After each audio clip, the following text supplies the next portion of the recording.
Sir accused और victim दोनों के लिए कानून अलग अलग है, दोनों का प्रोविज़न अलग अलग है, दोनों का सिस्टम अलग है। जब कोई केस दाखिल होता है, जैसे फॉर एग्जांपल किडनैपिंग का, किसी के ऊपर कोई लड़का आता है, मार खाया हुआ है, को पुलिस स्टेशन में आके बोलता है फला फला ने मुझे यहाँ से उठाया, मारा और फिर मुझे गाड़ी से यहाँ पे उतार दी। पुलिस वाले उसकी हालत देख के इमीडिएटली एफआईआर लॉन्च करते हैं। अब उस लड़के की तलाश के लिए एक जिप्सी निकलती है, शहर में तलाश करती है, वो सरेंडर कर दे आके खुद ही, या फिर पकड़ के पुलिस लेके आए। पुलिस उससे पूछती नहीं है कि भैया क्या हुआ क्या नहीं हुआ, सीधा उससे ये पूछा जाता है और कौन कौन थे। एक्यूज से सीधा ये बातचीत हो रही है, फिर उसको उसके खिलाफ रिपोर्ट तैयार होती है, 2-3 दिन में उसको कोर्ट ले जाया जाता है, वहाँ पे उसको कोर्ट में ये बताया जाता है और उसके बाद कोर्ट भी उससे कोई चीज़ पूछता नहीं है। प्रोसेस के हिसाब से उसको जेसी करके जेल भेज दिया जाता है। बाद में वो ट्रायल स्टार्ट होता है, चार्जशीट में 3 महीना लग जाता है, चार्जशीट डाली जाती है पुलिस के द्वारा। फिर वो जो एक्यूज़ है, विक्टिम तो अपनी जगह पे है, पर एक्यूज़ जो है वो फिर आता है कोर्ट में, जैसे तैसे अपनी बेल कराता है, पैसा देता है, केस 2 साल 3 साल 4 साल एक्यूज़ को धक्का खाना पड़ता है। हाजिरी माफ़ी का एक प्रोविज़न है, पर मोस्टली उसको आना जरूरी है। तो वो जब आता है वहाँ पे कोर्ट में इतने साल लड़ता है, लास्ट में पता चलता है कि जो मार खाया हुआ था वो किसी और कारणों से मार खाया था, नाम इसका लिया, जो भी उसकी रणनीति थी, जो भी साजिश उसने रची थी, लास्ट में पता ये चलता है कि वो जो एक्यूज है वो बेचारा निर्दोष था। तो सवाल मेरा ये है कि एक्यूज के लिए क्या राइट्स बनते हैं? करते क्या हैं लोग, अब लोग साइलेंट गेम खेलते हैं कानून की आड़ लेकर। भाई आपसे जैसे पड़ोसी हैं, आपसे रंजिश रखता हो या आपका कोई रिलेटिव हो, फ्रेंड हो, किसी बात पे हल्की फुल्की हो गई और उसके मन में उसने बैठा लिया और अब उसको मन में उसके खुन्ना से कहीं ना कहीं आपको डाउनफॉल करके वो देखना चाहता है, आपको नीचे गिराना चाहता है। तो आजकल लोग कानून का दुरुपयोग कर रहे हैं इन मामलों में।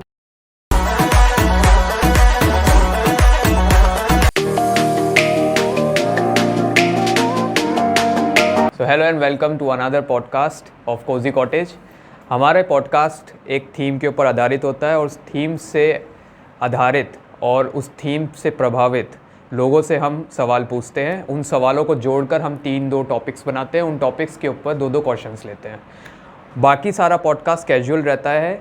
तो हमारा इस पॉडकास्ट का थीम है लॉ, कानून, और उस कानून के लिए हमने एक एक्सपर्ट जो कि इस फील्ड से, जो कानून को बहुत नज़दीकी से जानते हैं और काफ़ी सालों से इस लॉ से, इस थीम से जुड़े हुए हैं, तो उनसे सर से बात करते हैं, जो कि हमारे आज गेस्ट हैं। तो स्वागत है एडवोकेट आयुष अरोड़ा जी, जो कि एक एडवोकेट हैं इलाहाबाद हाई कोर्ट में। सर प्लीज़ बताइए हमारी ऑडियंस को अपने बारे में पहले। मेरा नाम आयुष अरोड़ा है और मैं लॉ की फील्ड में पिछले कई सालों से काम कर रहा हूँ। मेरी प्रैक्टिस 2018 में स्टार्ट हुई थी फ्रॉम डिस्ट्रिक्ट कोर्ट इलाहाबाद, और 3 साल मैंने जम के डिस्ट्रिक्ट कोर्ट में प्रैक्टिस करी। और उसके बाद जब केसेस आते गए, तो क्योंकि माहौल डिस्ट्रिक्ट कोर्ट्स का उस हिसाब से नहीं है, आउटकम उस हिसाब से नहीं है, तो धीरे धीरे डाइवर्जन हाई कोर्ट की तरफ होने लगा। और जब हाई कोर्ट की तरफ डाइवर्जन होने लगा तो सारा समय और हाई कोर्ट में ही जाने लगा। तो धीरे धीरे अब उसका आउटकम जो है वो मिल रहा है। सर एडवोकेट फील्ड चुनने के पीछे क्या रीज़न था? बचपन से ही इंटरेस्ट था, पैशन था, क्योंकि अपने नज़दीकियों को बहुत देखते थे कि परेशान रहते थे कोर्ट केसेस को लेके। सिविल साइड से प्रॉपर्टीज़ के मैटर्स रहते थे, तो और तमाम ऐसे मैटर्स रहते थे। तो एक मन में था कि, और कई बार ऐसा होता था कि बचपन में कई 1-2 बार कोर्ट जाना भी हुआ। तो जब वहाँ पे मैंने क्रॉस एग्ज़ामिनेशन देखा, मैं क्लास 10th में था जब मैंने वहाँ पे क्रॉस एग्ज़ामिनेशन देखा, तो एक अजीब सा इंटरेस्ट मन में डेवलप हुआ। और उसके बाद धीरे धीरे लॉ की तरफ डाइवर्जन होने लगा मेरा। अच्छा, फिर यहाँ सेंट जोसेफ से स्कूलिंग रही हमारी, फिर उसके बाद कॉलेज लाइफ हुई। कॉलेज लाइफ में थोड़ा पॉलिटिकल भी थे। अब अच्छा। हाँ, तो उस समय एकदम यूथ था और हो हल्ला और वो सब शोर शराबा हम लोग को पसंद रहता था। लेकिन अब एकदम साफ़ सुथरे, नीट एंड क्लीन, अपने प्रोफेशन की तरफ dedicated, from morning 9 till evening 9 अपने प्रोफेशन में ही रहना है और कहीं किसी से वास्ता मतलब उतना ज़्यादा नहीं रखना। अब तक कितने केसेस आपने देखे हैं अपनी लाइफ में? जब मैंने स्टार्ट किया डिस्ट्रिक्ट कोर्ट में, तो चौथे महीने मुझको एक पहला क्लाइंट मिला अपना। He was from Daraganj. हाँ, लोकल क्लाइंट था और वो बहुत परेशान था वहाँ के चक्करों में। उसको उसका कोई लाइसेंस का आर्म्स लाइसेंस का इशू था और जब उसको 10 से 15 बार दौड़ा दिया ऑफिस के कर्मचारियों ने और उसका काम नहीं हो रहा था। उसकी फ़ाइल एज इट इज़ रखी हुई थी, तो बड़ा परेशान सा खड़ा था। मैं उसी ऑफिस से बाहर निकल रहा था, तो लकली ही कंसल्टेड मी, सर मेरी ये प्रॉब्लम है, क्या आप इसको सॉर्ट आउट करा पाएंगे? मैंने कहा पेपर्स, तो पेपर्स उसने दिखाए, तो मैंने कहा हो जाएगा भाई। मैंने कहा दिक्कत क्या आ रही है? कह रहे कोई हमारी सुनता नहीं। हम कहे क्यों? तो कह रहे सर हम लोग पढ़े लिखे हैं नहीं, जहाँ जानते हैं आप ऑफिसों में क्या हिसाब किताब चलता है। तो मैंने कहा ठीक है लाओ भाई दो। कहें सर कितना पैसा लगेगा, क्या होगा? मैंने उसको एक फ़ीस कोट की नॉर्मल सी, भाई पहला क्लाइंट था तो नॉर्मल सी फ़ीस कोट करी और उसके आई थिंक उसने मुझको 5000 दिया था। 5000 ये लक की बात है। उसने मेरा पहला क्लाइंट था और उसने मुझको 5000 रुपये मेरी उससे इनकम हुई और धीरे धीरे फिर कारवां बढ़ता गया, सिलसिला चलता गया और आज आप सबके आशीर्वाद से, अपने माँ बाप के आशीर्वाद से बहुत हम स्टेबल हैं अपने करियर में। इलाहाबाद हाई कोर्ट देश दुनिया सब जगह कई ऐसे केसेस हैं जो इलाहाबाद हाई कोर्ट में आए और विवादित रहे। रिसेंट ही केस है। तो इलाहाबाद हाई कोर्ट कितना, जब आप यहाँ पे प्रैक्टिस कर चुके हैं और अभी भी कर रहे हैं, आपको लगता है कि इलाहाबाद हाई कोर्ट बाकी कोर्टों से वाकई में बहुत सीरियस है और अलग है? और क्या आपको अलग लगता है इसके अंदर, या फिर बाकी कोर्टों में जो सिस्टम चल रहा है वो भी सेम ही है, बाकी कुछ नहीं है? ये ऑल ओवर एशिया ये सबसे बड़ी कोर्ट है। हाई कोर्ट, जितने हाई कोर्ट्स हैं ये सबसे बड़ी कोर्ट है और यहाँ की जितनी स्ट्रेंथ वो सबसे ज़्यादा है। जो वर्किंग फील्ड है, जो वर्किंग एरिया है वो सबसे बड़ा है कहीं ना कहीं। जो बुद्धिजीवी वर्ग यहाँ से निकला, जैसे हमारे पंडित कन्हैयालाल मिश्रा जी और बड़े बड़े पंडित केसरीनाथ त्रिपाठी जी, बहुत बड़े बड़े नाम हैं यहाँ पे। और एक ऐसी रेप्यूटेटेड जगह पे वर्क करना अपने आप में एक अलग गौरवान्वित करता है हम। तो ये हमारे मन में एक अलग सी फीलिंग आती है कि अरे यार we belong to High Court of Allahabad family. जब आप रिप्रेजेंट करते हैं अपने क्लाइंट को कोर्ट के अंदर, पहला चैलेंज आपके लिए क्या होता है? एक रिस्पॉन्सिबिलिटी फील होता है आपको कि मैं ये केस जीतूँ या हारूँ, मुझे इसकी फ़ीस कितने मिलेगी वो अलग चीज़ें हैं, पर मैं जिसके लिए लड़ रहा हूँ उसका इस केस में पूरा क्या महत्व है, उसका तो पूरा, जैसे प्रॉपर्टी का कोई मामला होता है तो उसके लिए पूरी ज़मीन जायदाद, उसका घर ना दाव पे लगा हुआ है। तो जैसे क्रिमिनल में कोई चीज़ है, किसी को मार दिया वार दिया, जो भी केसेस आए हैं, तो उसमें उस पार्टी के लिए आप क्या सोच के उतरते हैं? क्लाइंट से ही बेसिकली हम लोग हैं और क्लाइंट की जो प्रॉब्लम है वो हम लोग अपनी प्रॉब्लम समझ के ही अगर काम करें एज अ पर्सनल प्रॉब्लम, तो कहीं ना कहीं बेनिफिट उसमें क्लाइंट का होगा और वो आपकी रेपुटेशन भी गेन करे। अब ऐसे हम लोग के पास क्लाइंट्स परेशान होकर आते हैं। किसी का लड़का साल भर से जेल में है, किसी को कन्विक्शन हो गई है, किसी को कुछ प्रॉब्लम है, तो मतलब बहुत उम्मीदें लेके आता है। कई क्लाइंट्स तो मतलब होता है कि कहते हैं कि अरे आप हमारे बेटे जैसे हैं और तमाम चीज़ें हैं, वो सब इमोशनल बातें आ जाती हैं, तो फिर आदमी उसी हिसाब से काम करता है। बट लेकिन अनदर पार्ट इसका ये है कि कुछ लोग आपको ऐसे भी मिलते हैं जो अपने मतलब तक सीमित रहते हैं, जहाँ मतलब ख़त्म वहाँ वास्ता ख़त्म। तो ये पार्ट ऑफ लाइफ है, चलता रहता है। सर, एक्यूज़ और विक्टिम दोनों के लिए कानून अलग अलग है, दोनों का प्रोविज़न अलग अलग है, दोनों का सिस्टम अलग है। जब कोई केस दाखिल होता है, जैसे फॉर एग्जांपल किडनैपिंग का, किसी के ऊपर कोई लड़का आता है मार खाया हुआ है, पुलिस स्टेशन में आके बोलता है फला फला ने मुझे यहाँ से उठाया, मारा और फिर मुझे गाड़ी से यहाँ पे उतार दी। पुलिस वाले उसकी हालत देख के इमीडिएटली एफआईआर लॉन्च करते हैं। अब उस लड़के की तलाश के लिए एक जिप्सी निकलती है, शहर में तलाश करती है, वो सरेंडर कर दे आके खुद ही, या फिर पकड़ के पुलिस लेके आए। पुलिस उससे पूछती नहीं है कि भैया क्या हुआ क्या नहीं हुआ, सीधा उससे ये पूछा जाता है और कौन कौन थे।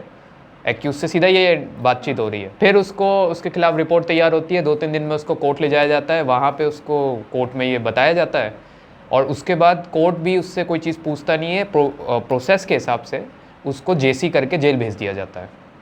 बाद में वो ट्रायल स्टार्ट होता है, चार्जशीट में 3 महीना लग जाता है, चार्जशीट डाली जाती है पुलिस के द्वारा। फिर वो जो एक्यूज़ है, विक्टिम तो अपनी जगह पे है, बट एक्यूज़ जो है वो फिर आता है कोर्ट में, जैसे तैसे अपनी बेल कराता है, पैसा देता है, केस 2 साल 3 साल 4 साल एक्यूज़ को धक्का खाना पड़ता है। हाजिरी माफ़ी का एक प्रोविज़न है, पर मोस्टली उसको आना जरूरी है। तो वो जब आता है वहाँ पे कोर्ट में इतने साल लड़ता है, लास्ट में पता चलता है कि जो मार खाया हुआ था वो किसी और कारणों से मार खाया था, नाम इसका लिया, जो भी उसकी रणनीति थी, जो भी साजिश उसने रची थी, लास्ट में पता ये चलता है कि वो जो एक्यूज है वो बेचारा निर्दोष था। तो सवाल मेरा ये है कि एक्यूज के लिए क्या राइट्स बनते हैं उस टाइम पे, एक्यूज को क्या दिया जाएगा कि ये जो 4 साल बीत गए इसमें जेल गया, और एक बार जब आदमी जेल चाहता है हमारे समाज उसको ठुकरा देता है कि ये जेल गया, अखबारों में तो अगले दिन खबर आ जाती है इसने ये किया फला फला, तो अब उसके लिए क्या राइट्स हैं, वो क्या करेगा?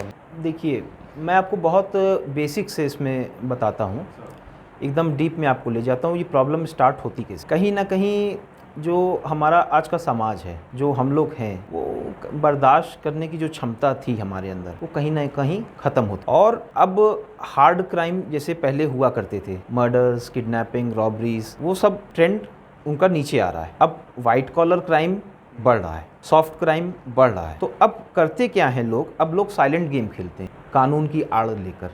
भाई आपसे जैसे पड़ोसी हैं, आपसे रंजिश रखता हो, या आपका कोई रिलेटिव हो, फ्रेंड हो, किसी बात पे हल्की फुल्की हो गई और उसके मन में उसने बैठा लिया, और अब उसको मन में उसके खुन्ना से कहीं ना कहीं आपको डाउनफॉल करके वो देखना चाहता है, आपको नीचे गिराना चाहता है। तो आजकल लोग कानून का दुरुपयोग कर रहे हैं इन मामलों में। क्या है साहब, अब हम लोग के पास ऐसे ऐसे मैटर्स टचवुड की गांव में की प्रधानी की रंजिश है, ठीक है, चुनाव खत्म, अरे उसने हमारे चुनाव में विरोध किया था, क्या किया भाई, किसी महिला को खड़ा कर दिया, 376 के चार्जेस लगवा दिए।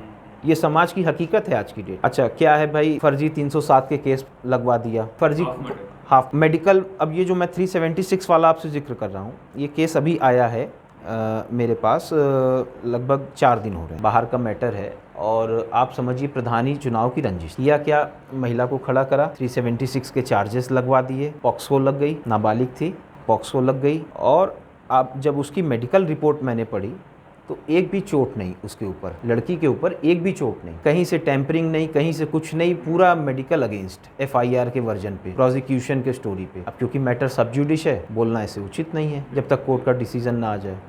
तो कहीं ना कहीं जो ये भावनाएं हमारे मन के अंदर है ना, ये गलत है। भाई कानून के जानकार के पास पहुंचे, अरे साहब हम ये प्रॉब्लम में हैं। अच्छा, क्या वो भी बेचारा क्या करे, उसकी भी रोजी रोटी उसी से है। हाँ भाई साहब, उसको सबक सिखाना है, मेरा विरोधी है, कैसे सिखाएं? कहीं ना कहीं सब ज़माने में चल रहा है। 376 के केसेस हैं, most of them are fake cases. POCSOs के मैटर हैं, most of them are fake cases. जो चेक बाउंसिंग के मैटर्स हैं, किसी ने किसी से उधार लिया, मोस्ट ऑफ द आर पैसा वापस कर दिया, चेक उसने कोई बहाना बना के नहीं दिया और उसको बैंक में प्रेजेंट करा के, बाउंस करा के लीगल नोटिस भेज दिया, और 1 महीने बाद सूट दाखिल कर दिया। तो अब जिसके ऊपर मुकदमा लग गया तो वो तो कंप्रोमाइज़ के लिए दौड़ेगा, परेशान होगा। कहीं ना कहीं कानून का तो दुरुपयोग आज के ज़माने में बहुत ज़्यादा है। सर, एक सवाल बहुत कॉमन है, और वो सवाल ये आता है कि जब कोई क्लाइंट, उसके साथ कोई हादसा होता है, प्रॉपर्टी का मामला हो, कोई भी हादसा हो, जिसने कभी अपनी ज़िंदगी में लीगल सिस्टम फेस नहीं किया, कभी कोर्ट नहीं गया किसी भी चीज़ के लिए, एफिडेविट बनाने के लिए भी कभी उसका पाला पड़ा ही नहीं, वो कोर्ट में आता है, अब उसका केस है, हज़ारों वकील बैठे हुए हैं, चैम्बर वाले वकील बैठे हुए हैं, तो हर लेवल का वकील वहाँ बैठा है, अब उसको वकील देखना है अपने केस। तो आप एज अ एडवोकेट उसको क्या राय देंगे कि उसको वकील में क्या चीज़ देखनी चाहिए? सबसे पहले उसका एक्सपीरियंस देखना चाहिए, उसके केसेस की एक्यूरेसी देखनी चाहिए कि कितने जीता है, कितने हारा है, या फिर जान पहचान का है, उसने कभी कोई केस नहीं लड़ा, ना जीता है, नो एक्यूरेसी कुछ नहीं, बस जान पहचान का होना चाहिए। तो आप उसको क्या राय देंगे कि जो पहली बार वकील ले, वो उस वकील में क्या चीज़ पहले देखे? मेरे हिसाब से तो देखिए, अगर आप किसी बड़े नाम की तरफ जाते हैं तो उनका पे स्केल बहुत बड़ा है, हर आदमी के बस का नहीं है, वो अफोर्ड नहीं कर सकता। और आप अगर किसी अनजान के पास जाते हैं तो भी आप फंसते हो, कहीं ना कहीं आप डाउट में रहते हो, अरे वकील साहब क्या होगा इसमें। यहाँ कितने ऐसे मैटर्स हैं कि अब हम लोग ऑन कैमरा बोलना नहीं चाहते क्योंकि सब हमारे ही भाई बंधु हैं। आप किसी जानकार हो, कोई आपका, जो आपके आने जाने कोर्ट्स में जिनका आना जाना हो, जिनके केसेस हों, आप उनसे एक बार कंसल्ट कर लो, आप रेपुटेशन ले लो, भाई फ़लाने वकील साहब हैं, इनकी क्या रेपुटेशन है, इनका क्या हिसाब किताब है। तो ऐसे ही चलता है ये तो। और अगर आप या तो वकील साहब का बहुत नाम हो, एंगेजमेंट्स हों, तो फिर वो बात अलग हो जाती है। अगर आप पे करने योग्य हैं तो आप उन पर ट्रस्ट कर सकते हो। अच्छा, कई बार होता क्या है कि वकील साहब पे जब आपने ट्रस्ट किया और खरे नहीं उतरे तो वकील साहब पे एलिगेशन लगा दिया आपने कि वकील साहब उधर से मिल गए। बहुत ही बड़ा कॉमन एलिगेशन है आज के टाइम में, वकील साहब उधर से मिल गए, जबकि होता ऐसा अधिकतर नहीं है। वकील अपनी पूरी कोशिश करते हैं। वकील अपनी पूरी कोशिश करते हैं और सच मायने में आपको बताऊं, यहाँ का सिस्टम ऐसा है कि चीज़ें डिले होती, और जब डिले होती हैं तो क्लाइंट का विश्वास डगमगाता है, और वो विश्वास जब डगमगाता है तो गाज सीधे वकील साहब पर ही गिरती, क्योंकि भाई बॉर्डर पे वही खड़े हैं, क्लाइंट नहीं है फेस कर रहा कोर्ट, वकील साहब ही आगे खड़े हैं और सीधा एलिगेशन है वकील साहब बिक गए। मेरे साथ तो कभी नहीं हुआ, लेकिन मैं जो देखता हूँ वो बता रहा हूँ। तो ये चीज़ें हैं। अच्छा, डिले क्या है? जैसे डिस्ट्रिक्ट कोर्ट्स हैं, नॉर्मल आदमी का डिस्ट्रिक्ट कोर्ट्स में जाना, तो वहाँ की अपनी समस्याएं हैं अलग अलग, आए दिन स्ट्राइक्स रहती हैं, कभी कुछ कभी कुछ कभी कुछ, लोकल इश्यूज़ रहते हैं। अच्छा, वो भी अपनी जगह, बार भी सही है, बार गलत कहीं से नहीं है। तो जब क्लाइंट का विश्वास डगमगाता है तो क्लाइंट इस तरह की बातें करता है। समाज का चलन ही जब यही है, कोई उसमें कुछ नहीं कर सकता। वो कहते हैं ना, कहावत है कि कोर्ट कचहरी से भगवान ही बचाए। तो मेन रीज़न बिहाइंड यही है कि जो वहाँ की डिले टैक्टिक्स है, तारीख पे तारीख, वो सब चीज़ें हैं। अब सर आप एडवोकेट हैं तो एक अंदर की बात पूछना चाह रहा हूँ मैं आपसे, वो पूरा आपकी राय है।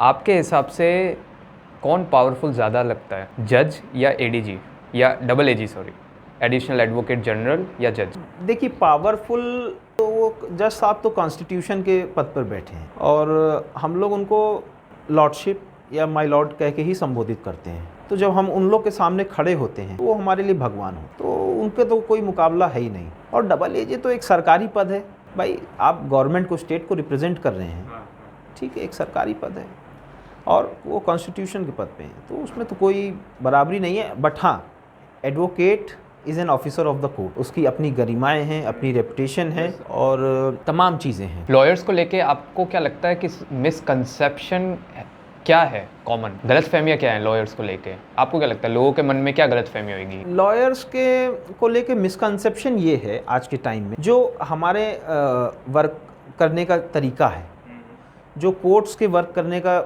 जो फंक्शनिंग है, जो डिले कॉज होता है अननेसेसरी का, भाई तारीख पर तारीख, तारीख पर तारीख, वो फिल्मों वाली जो कहानी है, बस कहीं ना कहीं आदमी का न्याय मन डगमगाता है और आदमी को लगता है कि यार कोर्ट कचहरी जाके कुछ होना नहीं है, जो होना ऑन द स्पॉट होना चाहिए, जो होना चाहिए थाने से निपट जाना चाहिए सब। तो ये बहुत ही ठीक चीज़ें नहीं हैं। बट उसके बाद भी सर, नुक्कड़ में, गली में, कहीं पे भी लड़ाई होती है तो दो लोग में से एक ज़रूर बोलता है आखिर में आके कि अब हम कोर्ट में मिले, I will see you in the court, I will see you in the court. हज़ारों केसेस पेंडिंग है, उसके बाद भी जानते हुए कि केस अगर कोर्ट में गया तो कितना लंबा समय लग सकता है, पर फिर भी लास्ट में लोगों के, मतलब ये लोगों के मन में एक है कि अगर हमारा विवाद अगर सॉल्व होगा तो कोर्ट में ज़रूर होगा, कोर्ट में हमको न्याय मिलेगी। हमको हमारी कंपनी से न्याय नहीं मिला एज एन एम्प्लॉय, हमको अगर हमारे एरिया का जो हमने जिसको सरपंच मान लिया, मुखिया मान लिया, वो नहीं कर रहा हमारा न्याय, पुलिस से हमारा न्याय नहीं हो रहा या और कहीं न्याय नहीं मिल रहा, तो कोर्ट में न्याय मिले। बिल्कुल, आखिरी रास्ता तो कोर्ट का ही है। कोर्ट से ऊपर इस देश में कुछ है भी नहीं भाई, सबसे ऊपर कोर्ट है। तो ये चीज़ें हैं। अब सर कुछ सवाल हैं जो हम हमेशा इंस्टाग्राम पे लाइव आते हैं और वहाँ पे लोगों से लेते हैं, और उन सवालों को भी हम जोड़ जोड़ के दो सवाल बनाया जाता है। तो उनमें से एक हमारा टॉपिक है navigating criminal law from arrest to trial, ये हमारा टॉपिक है। उसका सर एक सवाल है, how can a criminal lawyer help protect the rights of their clients during police questioning? Police जब सवाल जवाब करती है तो उनके राइट्स के लिए, क्लाइंट के लिए उनका लॉयर क्या करता है, वहाँ पे कैसे प्रोटेक्ट करता है उनके राइट्स को? क्योंकि पुलिस ले गई, लॉकअप में डाल दिया, अब लॉयर कैसे प्रोटेक्ट करेगा कि वहाँ पे कहीं मार नहीं पड़े, थर्ड डिग्री का इस्तेमाल नहीं हो? सबसे पहले जब अरेस्ट होता है तो उसके बाद या तो कोई पैरोकार लॉयर को कंसल्ट करे, क्योंकि पुलिस वाले तो इन्फॉर्मेशन देंगे नहीं जल्दी, वो तो पूरा इंट्रोगेट कंप्लीट वो अपने तरीके से उसको ले लेते हैं, वो कहीं ना कहीं सूचना देंगे, जब जेल भेजने की बारी नौबत आ जाएगी तब कहीं ना कहीं अपने पैरोकार से जो आपके मामलों की पैरवी करे, उनसे उनके माध्यम से आप अपने लॉयर्स को कंसल्ट कर सकते, और लॉयर्स आपके जो भी हों वो आपकी मदद करेंगे। तो सर ऐसा होता है कि थर्ड, जैसे किसी के ऊपर किडनैपिंग का चार्ज, जैसे अभी मैंने बताया रिसेंट में कि किडनैपिंग का चार्ज है और जबकि उसने कुछ किया नहीं हो, तो उसको जब पुलिस का तो बस वो है कि पुलिस ने मारा हुआ देख लिया, पुलिस उसके लिए लड़ रही है और पुलिस उसको अब कैसे भी उससे निकलवाना चाहती है, तो थर्ड डिग्री होता है जैसा दिखाया जाए। थर्ड डिग्री तो अब बहुत सुप्रीम कोर्ट में बैंड है सुप्रीम कोर्ट। हाँ, तो मतलब ये सब और पुलिस एक खरोच भी नहीं लगा सकती किसी को। हाँ, वो अलग बात है कि कहीं लाठी डंडे से पीट दिया तो आदमी डर के मारे अपना मेडिकल नहीं करा के पुलिस की कंप्लेंट नहीं करता। पुलिस को कोई राइट नहीं है आपको हाथ लगाने का, दे आर नो वन। वो बस उनका एक जरिया है बात निकलवाने। ठीक है, उसके और भी तरीके हैं। अच्छा, आर्टिकल 20 सब क्लॉज 3 में और 22 सब क्लॉज 1 में of the Indian constitution act, उसमें क्लियरली है कि आप अपने एडवोकेट को कंसल्ट कर सकते हैं ड्यूरिंग पुलिस क्वेश्चनिंग, और आपका लॉयर वहाँ पे आपकी पूरी मदद कर सकता है। हर कोई भी इल्ज़ाम लगाओ, कोई भी चार्ज, हाँ, कुछ चार्जेस, सेलेक्टिव चार्जेस। तो हमारा सर सेकंड टॉपिक है understanding plea bargaining and it's implication. तो इसका एक सवाल जो लोगों ने काफ़ी जोर दिया कि ये पूछा जाए, तो वो सवाल ये है कि what factors should individuals consider when deciding whether to accept a plea bargain. उसके बारे में आप क्या बताना चाहेंगे कि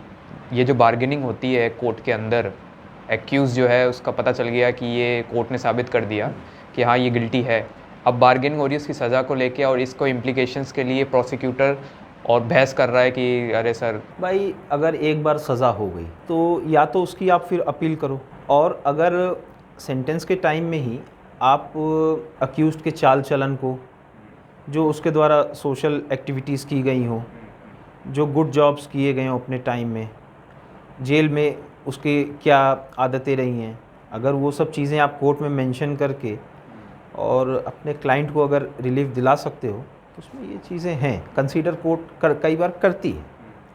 भाई हम जेल में रहे, हमने जो गरीब हैं, शोषित हैं, उनके लिए बहुत मदद करी, गुड कॉज किए जेल में रह के अलग अलग तरीक़ों से, तो सारी चीज़ें हैं। अगर कोर्ट के सामने आप रख सकते हैं, कोर्ट कंसीडर करना चाहे तो वो कर सकती है, और उसके आधार पे आपकी सज़ा को वो निर्धारण। ओके सर, इसी टॉपिक का हमारा एक सवाल और है, how can a criminal lawyer negotiate the best possible deal for their client during plea bargaining. इसी से जुड़ा हुआ सवाल है भाई, कम से कम सज़ा, भाई जितना रिलीफ हम अपने क्लाइंट को दिला सकते हैं। और हिंदुस्तान का जो मैं आपको बताऊं कि ये सवाल का क्यों ऐसा हो रहा है, अब आपके मन में आएगा कि एक्यूज़ को ज़्यादा से ज़्यादा मिलनी चाहिए, तो ये सवाल ही पैदा नहीं होता कि उनका वकील ये चीज़ बोल रहा है और हमारा जज साहब जो है उनकी बात सुन भी रहे। तो जो हमारा जुडिशल सिस्टम है उसमें कॉन्स्टिट्यूशन में जेल को सुधार गृह बोला गया है, ना कि सज़ा देने के लिए कोई प्रिजन या फिर उसमें सज़ा दिया जाए उसको, वो हेल नहीं है। भाई देखिए, बेल इज़ अ रूल, हाँ, and jail is an exception. हाँ, तो वो बेसिकली उसका कंसेप्ट है सुधार गृह, ना कि एक हेल जहाँ पे आपको मारा पीटा जाए, सज़ा दिया जाए, टॉर्चर किया जाए। तो ये हिंदुस्तान का है, तो इसलिए ये सवाल पूछा गया। तीसरा हमारा जो टॉपिक है, challenging evidence strategies in criminal defence. उसका सर एक सवाल है, how important is accept testimony in building a strong defence against criminal charges. भाई जब चार्जेस आपके ऊपर फ्रेम हो रहे हैं तो उसमें जो आपको डिफेंस लेना है, भाई किसी ने कहा कि आप घटना पे थे और आपका कहना है कि आप नहीं थे, तो पुलिस प्रोसिक्यूशन का कहना है कि आप थे घटना पे, आपने ऐसा किया, ऑल दैट स्टोरी वो कुकअप है पूरी आपके अगेंस्ट। अब क्या ग्राउंड्स हैं आपके पास अपनी बेगुनाही साबित करने के, तो वो सब चीज़ें तो आप फिर अपना बताओगे ना। वैसे आपकी राय में स्ट्रॉन्ग है डिफेंस का जो पार्ट है बहुत स्ट्रॉन्ग है वो, तो वहाँ पे मेन टेस्टिमनी का खेल कहाँ पे बढ़ सकता है, कहाँ पे मेन टेस्टिमनी आप, अभी भी लूप होल है कि आप वहाँ पे अगर प्रेजेंट कर गए सही तरीके से तो आप कहाँ पे प्रेशर ज़्यादा डालोगे? भाई आप देखोगे घटना की हकीकत क्या है, और बाकी डाउट्स, पहले तो आपके मन में डाउट्स होंगे, अरे ये लाइन सेंटेंस गलत लिखा है, ये आरोप हम पर गलत लगाया है, तमाम चीज़ें आप उसमें देखोगे, और उसके बाद आप देखोगे कि उस घटना की हकीकत कितनी है। कई बार होता है कि आदमी बेगुनाह होता है, उसको बस फॉल्स स्टोरी के तहत कुकअप कर दिया जाता है, फंसा दिया जाता है। और जब PW's का बयान होता है इन्फॉर्मेंट का, तो उसका क्रॉस एग्जामिनेशन होता है, तो क्रॉस एग्जामिनेशन में बहुत से तथ्य सामने आते हैं।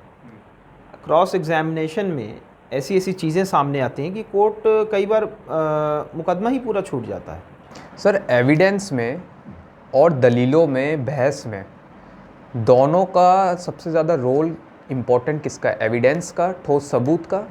जैसे एक ने ठोस सबूत दे दिया और आप एक तरफ, आपके पास एविडेंस नहीं है स्ट्रॉन्ग, पर आपकी जो आर्ग्यूमेंट है वो बहुत स्ट्रॉन्ग है, तो दोनों में आपको क्या लगता है भारी कौन सा है, एविडेंस वाला या ये? एविडेंस का रोल मेन। भाई आर्ग्यूमेंट से हम अपना मैटर ही तो रिप्रेजेंट कर सकते हैं। अगर एविडेंस हमारे अगेंस्ट स्ट्रांग है, अगर हमारे खिलाफ हम 302 या 307 के हम मुलजिम हैं और हमारे खिलाफ आई विटनेस हैं और उन्होंने हमारे खिलाफ बयान भी दिया, जीरा में भी नहीं वो टूटे, तो आप कहाँ से बरी होगे? जब आपके खिलाफ अगर एविडेंसेस हैं तो आप कहाँ से बरी होगी? अब हमारे पास एक मैटर था 304B का, उसमें पूरे घर को फॉल्सली फंसा दिया गया था और जबकि लड़की ने सुसाइड किया था, दहेज हत्या के तहत फंसा दिया पूरे घर को। और 5 लोग थे उसमें, सास ससुर, मेन रोल हस्बैंड का था, देवर और ननंद। देवर ननंद नाबालिग थे, तो पुलिस ने अपनी इन्वेस्टिगेशन में उन दोनों का नाम निकाला था। सास ससुर की बेल हुई थी हाई कोर्ट से और हस्बैंड की भी बेल हुई थी। हस्बैंड जॉब करता था उड़ीसा में, अच्छा, ट्रक ड्राइवर था। और ट्रक ड्राइवर था, उसको प्ली ऑफ एल्बाई का बेनिफिट मिला, मतलब वो ऑन द स्पॉट नहीं था, हमने उसकी एयर टिकट्स लगाई और बोर्डिंग पास लगाया, उसका बैंक स्टेटमेंट लगाया जिससे उसने टिकट बुक कराई थी वहाँ पे भुवनेश्वर एयरपोर्ट से वो दिल्ली आया, तो उसमें बेनिफिट मिला था।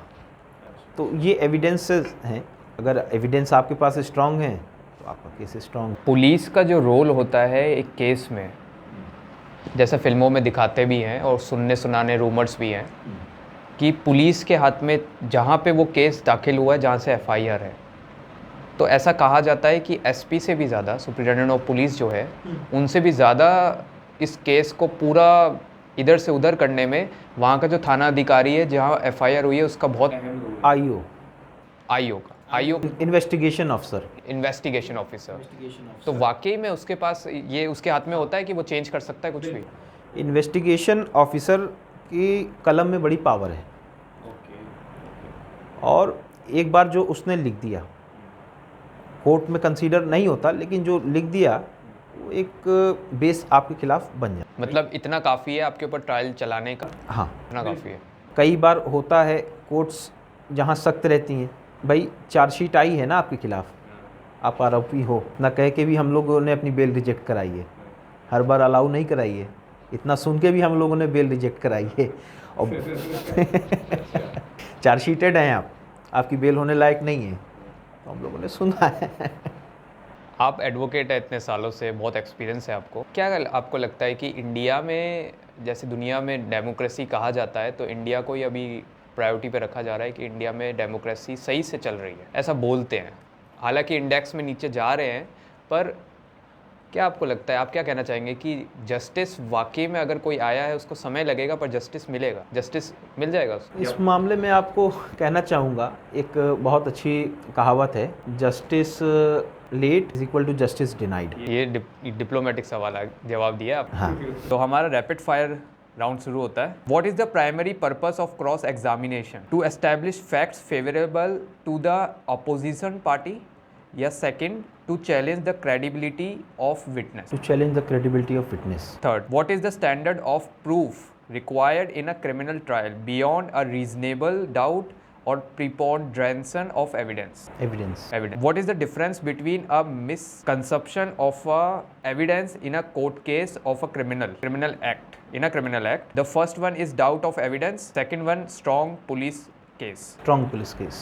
लास्ट सवाल है सर, ये आपके प्रोफेशन से एकदम हटके है और ये कैजुअल सवाल है। Which do you prefer for unwinding after a long day? Hectic day था, अब आप घर गए तो आप क्या करना पसंद करेंगे? Curly up with a good book और watching your favourite TV show और movie? Having a cup of coffee. यानी दोनों ही नहीं है। दोनों ही नहीं है। तो लास्ट सवाल है सर हमारा रैपिड फायर का। Which do you enjoy more for connecting with friends, going out for dinner at a nice restaurant और होस्टिंग अ गेम नाइट और movie marathon at home? Game वेम खेलोगे अपने फ्रेंड्स के साथ या फिर रेस्टोरेंट में जाके डिनर विनर करेंगे? टाइम ही नहीं मिलता। तो ये भी दोनों सवाल नहीं है। तो सर बहुत बहुत शुक्रिया आपका कि आप हमारे पॉडकास्ट में आए, आपने हमको समय दिया। एक सर जाते जाते आपसे गुजारिश है कि आप हमारे दर्शकों को बोलिए कि हमारे चैनल को सब्सक्राइब करें, जो कि है सिंघानिया आयुष, और हमारे पॉडकास्ट कोजी कॉटेज को देखते रहें। आप सबसे मेरा निवेदन है कि आप आयुष सिंघानिया जी के चैनल को, पॉडकास्ट कोजी कॉटेज को सब्सक्राइब करें यूट्यूब पे और देखें और प्यार देते रहें और इनको ज़्यादा से ज़्यादा प्यार देते रहें, इनके ऊपर आशीर्वाद बनाए रखें अपना। और सर के पास सर का नंबर मिल जाएगा, अपने अपने केस सर के पास लेके जाओ, सर को और काम देते जाओ। Thank you sir. ठीक, ओके।